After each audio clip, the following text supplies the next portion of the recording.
Bonjour à tous, c'est Damien. Alors aujourd'hui, je voulais faire une petite vidéo depuis l'ordinateur.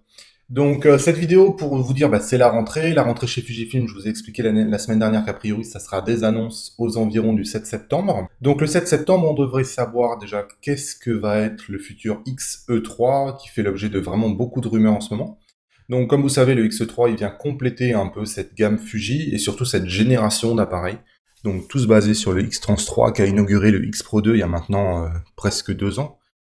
J'ai plus la date exacte en tête, mais ça commence à faire un moment quand même. Donc, comme vous savez, chez Fujifilm, la gamme est assez lisible. Donc, on commence toujours en général par le X Pro ou le XT2.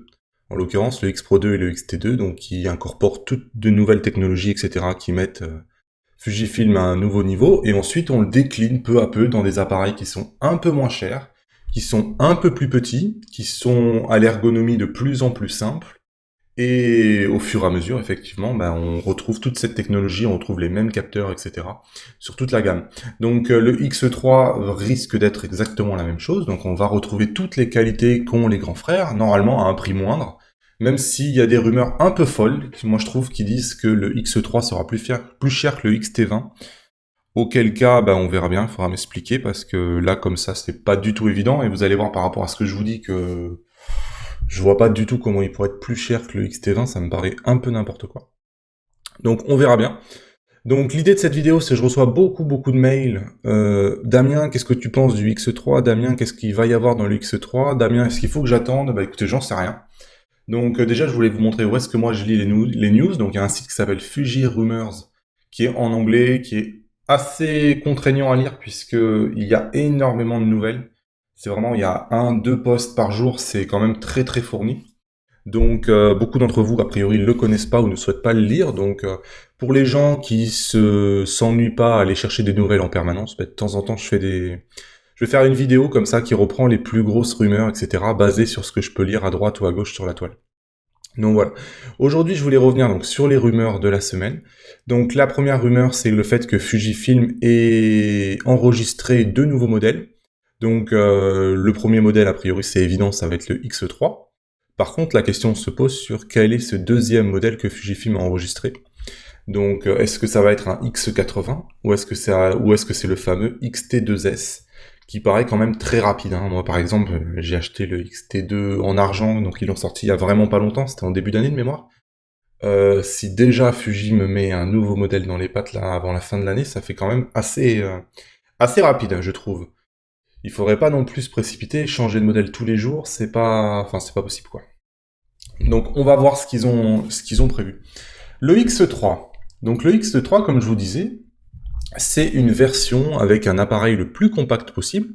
Donc en général, le boîtier est plus petit que le XT20 et surtout avec une ergonomie beaucoup plus simple. Donc en l'occurrence, on a eu confirmation cette semaine qu'il n'y aurait pas de flash intégré, qu'il n'y aurait pas de molette de commande avec la vitesse d'obturation et les ISO, et qu'il y aurait à l'inverse un switch un peu comme a le XT20 qui permet de passer en full automatique. Donc ça c'était vraiment une fonction qui permet à n'importe quel débutant de pouvoir prendre des photos en full auto, fonction que n'a pas d'ailleurs par exemple le XT2. Donc c'est là qu'on voit bien que c'est un appareil qui va se destiner plutôt à des débutants ou à des amateurs un peu avertis, mais l'ergonomie est plus simple. De même, et chose un peu étonnante, a priori, il n'y aura pas non plus le fameux pad avec la touche menu au milieu qu'on trouve sur le XT20, qu'on trouve sur le XT2, qu'on trouve partout en fait. Ça fait beaucoup de boutons qu'on peut customiser, sur lesquels on peut mettre des fonctions, etc. Donc à l'inverse, hein, rassurez-vous, il y aura un joystick. Donc pour choisir le collimateur, on aura un joystick, etc. Donc ça sera pas un problème. Mais pour autant, ça fait quand même la perte de beaucoup de boutons, je trouve. Et on se retrouve vraiment avec une ergonomie très simple. Donc si on fait un récap de qu'est-ce qu'aura le X3 tel qu'on le sait aujourd'hui, tel qu'on l'espère, tel qu'on l'imagine. Donc le D-pad est parti. Donc le D-pad, c'est ce que je viens de vous dire, hein, c'est le bouton menu avec les 4 au milieu. On aura donc tout le X-Trans 3, etc., le X-Processor Pro, etc. On aura la simulation de film Acros, pas de problème. On aura une vitesse d'obturation maximum de 1/4 millième. Donc effectivement, le XT2 monte à 1/8 millième, mais on n'a pas non plus 100% de toutes les fonctions. Il y a une rumeur qui dit que le X3 va introduire une nouvelle génération de touchscreen. Donc moi je sais pas trop si c'est hardware ou si c'est software. On sait par exemple que Fujifilm aujourd'hui ne propose pas de menu tactile, contrairement à d'autres marques, donc pourquoi pas. Après je vois pas ce que ça peut être, on verra bien. Peut-être un touchscreen plus précis, je sais pas. Ça sera la surprise, mais a priori, donc ça sera une nouvelle génération de touchscreen. Pour rappel, l'écran ne sera pas amovible, donc on aura un écran qui sera vraiment fixe, impossible de le bouger, un peu comme sur le X-T20 ou sur le X-T2. Voilà, pour le reste, on aura toujours la vidéo en 4K, vidéo 4K qui devrait arriver d'ailleurs sur le X Pro 2. On aura du Bluetooth. La question c'est à quoi va servir le Bluetooth? Est-ce que c'est un remplaçant du Wi-Fi? Ou est-ce que c'est quelque chose qui va s'ajouter en plus, par exemple pour des télécommandes? C'est vrai que je crois que c'est une vidéo qui doit sortir bientôt, mais j'avais tourné une vidéo au mois de juin sur les télécommandes. Aujourd'hui, on n'a pas de récepteur Bluetooth, etc., qui permet au Fujifilm d'avoir des télécommandes faciles sans avoir besoin de mettre un récepteur sur l'appareil. Voilà, donc on aura un joystick de focus, il sera probablement plus petit que le X2 qui était déjà très petit. Et l'annonce va se faire probablement le 7 septembre, même si on n'en a pas la confirmation. Il y a une conférence Fujifilm ce jour-là. J'imagine pas Fujifilm faire une conférence sans venir présenter le X3 que tout le monde attend. Et ensuite, enfin, j'en avais parlé la semaine dernière, on va avoir une mise à jour de l'autofocus, donc qui va prendre l'autofocus du X-T2, mais qui dans une version mise à jour. Ça sera une mise à jour software, finalement, ça sera pas hardware. Ça sera software, et cette mise à jour-là sera aussi mise à disposition des autres appareils photo.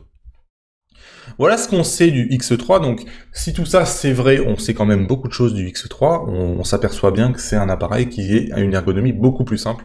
Moi je vois pas comment ils peuvent vendre cet appareil, même s'il a le Bluetooth, on s'en fout du Bluetooth après tout, même si il a un nouveau écran tactile, mais bon, qu'est-ce qu'il va faire de plus que le XT20? Je vois pas, il n'y a pas de... Le XT20 a pas un trou énorme où on dit ah oui ça va tout changer s'ils mettent ça, donc bon, moi je vois pas. On verra bien, mais je vois pas qu'est-ce que ça va changer, et je vois surtout pas comment ils peuvent vendre ça plus cher que le XT20. Donc voilà. On verra bien le prix, etc. La disponibilité, je pense que ça sera octobre-novembre. Ça, c'est à confirmer. Voilà, et je vous disais aussi il y a quelques temps que Samyang avait prévu d'introduire bientôt 5 nouvelles optiques à destination des hybrides. La première optique, a priori, serait un 6.5 mm f2. Donc là, on est dans le super méga grand angle de fou. Enfin, ça serait un truc incroyable. Donc c'est même pas un fisheye, visiblement. Si, pardon, je dis n'importe quoi. C'est un fisheye. Mais parce que je me disais, un grand angle, en fait, c'est impossible de pas le faire sans fisheye. Tellement c'est grand. Je sais pas en termes de degrés combien ça couvre, mais ça doit être un truc à 200 degrés, ça doit être absolument gigantesque.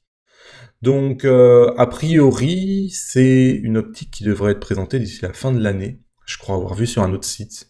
Mais 6,5 mm à f2, enfin, je sais pas si vous imaginez à quel point c'est incroyable. Donc, bon voilà, ça risque d'arriver sur nos Fuji, c'est une très bonne nouvelle, puisque aujourd'hui, Fujifilm ne propose pas grande solution pour avoir des super grands angles pas chers. Samyang ayant en général la caractéristique de faire des optiques qui sont de très bonne qualité, mais en focus manuel. Mais du focus manuel à 6 petites focales, vous avez l'hyperfocale dès que vous faites là sur 6 mm, à mon avis, vous faites le focus à 30 cm, vous êtes déjà à l'hyperfocale, donc le focus manuel, c'est vraiment pas un problème. Voilà ce dont je voulais vous parler aujourd'hui. J'espère que ça vous a plu. Si ça vous a intéressé, que vous venez de débarquer sur la chaîne avec cette vidéo, abonnez-vous. Laissez-moi votre email sur dlp-bonus.com. Allez voir, il y a un récap là-bas de ce que je vous propose. Et moi sinon, je vous dis à bientôt dans une nouvelle vidéo. Salut! Vous êtes maintenant libre de vous abonner en cliquant sur mon visage. Je vous mets 2 vidéos qui pourraient vous intéresser ainsi que le site internet sur lequel vous pouvez cliquer pour rejoindre le club privé.